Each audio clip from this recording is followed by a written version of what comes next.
अलैक या रसूल अल्लाह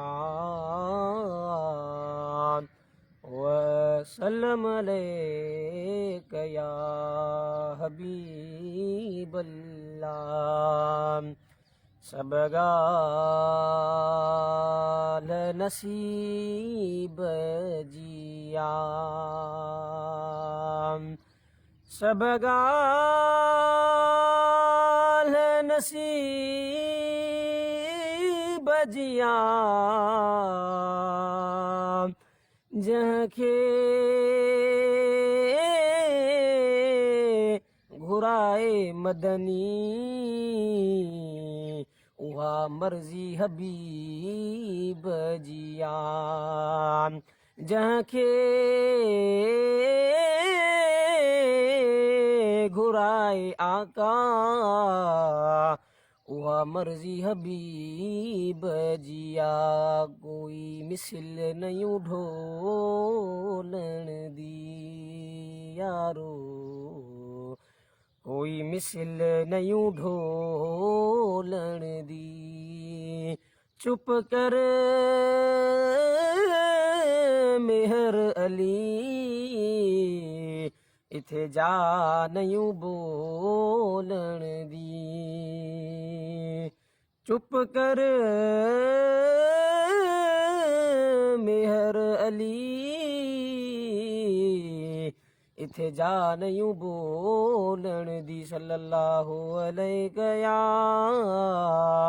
या रसूल अल्लाह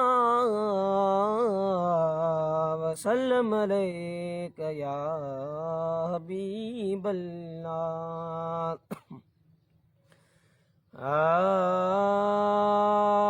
हिक मोहम्मद आहे सभिनी हुस्न वारनि में हसीन, वमा अरसलनाक इल्ला रहमतल लिल आलमीन।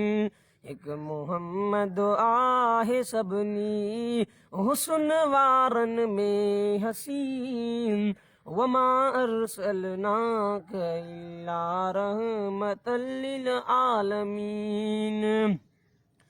कुल हिसा प्यारे हुस्न जा था लिखन 40 हुआ, हिक मिलियो यूसुफ खे बाक़ी ॿिया 39 हुआ।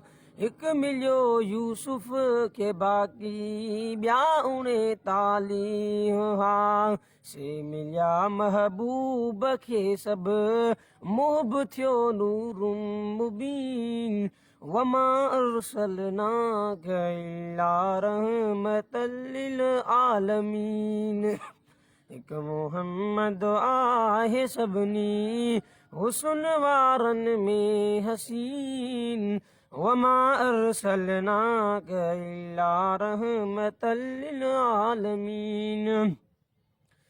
सूंह यूसुफ जी ॾिसी थे औरतुन हथ ज़्यान क्या, पर मुहम्मद खे ॾिठो जन तन त सिर कुर्बान क्या। पर मुहम्मद खे ॾिठो जन तन त सिर कुर्बान क्या। पर मोहियो मखलूकात खे सुणा तुंहिंजे लबनि जी लालाण, काॾे चंड काॾे सॼण तुंहिंजे चेहरे जी चांडाण।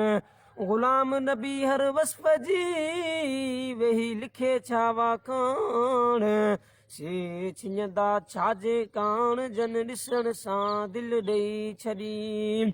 सूंह यूसुफ जी ॾिसी थे औरतुन हथ ज़्यान क्या, पर मुहम्मद खे ॾिठो जन तन त सिर कुर्बान क्या।